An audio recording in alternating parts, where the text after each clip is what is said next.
के नाम से आप सभी लोगों को प्रेमी सलाम कहता है। उद्धार ये विषय के ऊपर हमारा दूसरे क्लास में आप सभी लोग को स्वागत है।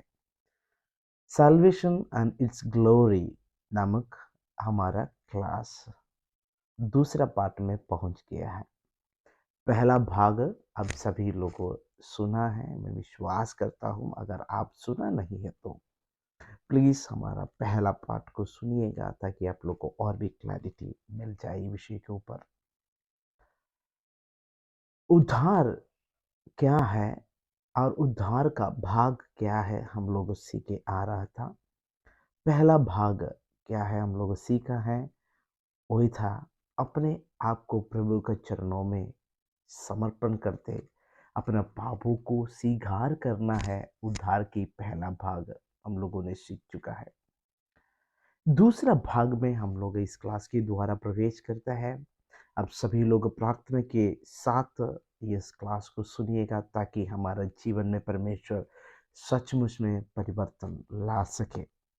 दूसरा भाग यही है, रिपेंटेंस अथवा मन फिराना। बहुमूल्य और बहुत ही गुरुत्वपूर्ण एक विषय में हम आज पहुंचा है। इस विषय एक व्यक्ति अगर सच्ची रीति से अच्छा रीति से समझा है तो उसका जीवन में परिवर्तन होगा, उसका जीवन में बहुत आएगा, आशीष भी मिल जाता है।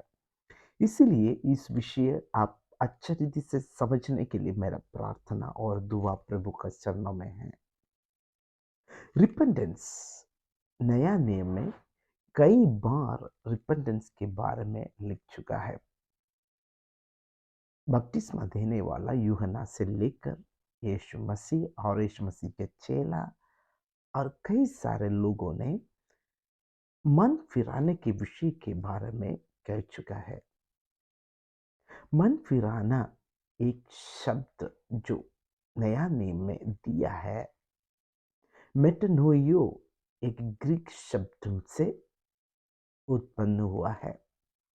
मेटानोइयो का मतलब यही है कि यीशु मसीह की ओर अपना मन को लगाना या परमेश्वर की ओर अपना मन को लगाना है।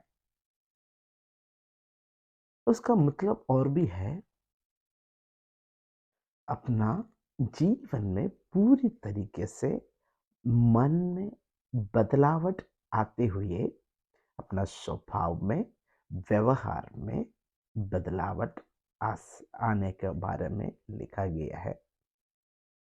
तो मेटानोइयो का मतलब यही है, एक व्यक्ति का जीवन में पूरी तरीके से दिल के अंदर परिवर्तन होते हुए उसके सारा जिंदगी में स्वभाव और व्यवहार में बदलावट आना है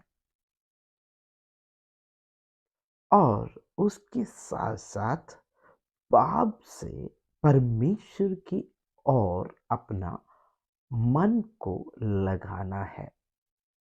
आयशा नबी के किताब में जो लिखा था, सारा पृथ्वी के लोग परमेश्वर की ओर मन को लगाओ अपना उद्धार के लिए, ये हम सीख चुका है। तो मन फिराना का मतलब यही है, हमारा पाप के साथ जो रास्ता और रिश्ता रखे हुए यात्रा करते हैं उसको छोड़ते हुए यू टर्न लेते हुए वापस परमेश्वर की ओर आना है। मन फिराना का मतलब प्रभु का वचन में लिखा है। हमारा जीवन में ये मन फिराना मेटानोइयो होने का बहुत ही इम्पोर्टेंट है ताकि हमारा जीवन में परिवर्तन आ सके। और ये मन फिराने का जरूरत क्या क्या है, प्रभु का वचन में यही सिखाता है कि प्रेरितों का काम 3 अध्याय 19 वचन और दूसरा अध्याय 8वां वचन में ऐसा लिखा है, पाप से मुक्ति प्राप्त करने के बारे में लिखा है। अगर पाप धोना है, पाप से मुक्ति प्राप्त करना है, तो मन फिराने का ज़रूरत है।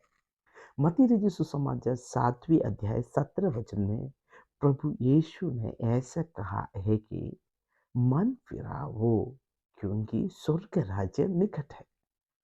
स्वर्ग राज्य की खुशी की जीवन में प्रवेश करने के लिए या स्वर्गीय राज्य की परमेश्वर की धार्मिकता में हम जीने के लिए हमें मन फिराने का जरूरत है, क्योंकि परमेश्वर का शांति हमारा जीवन में बने रह पाए।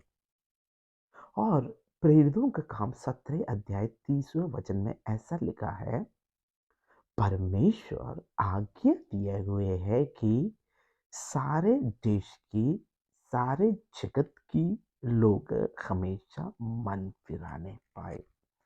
इसका मतलब ये है, मन फिराना परमेश्वर की आज्ञा है। तो एक व्यक्ति क्यों मन फिराना है? ये परमेश्वर का आज्ञा है, परमेश्वर से ओर से आया है।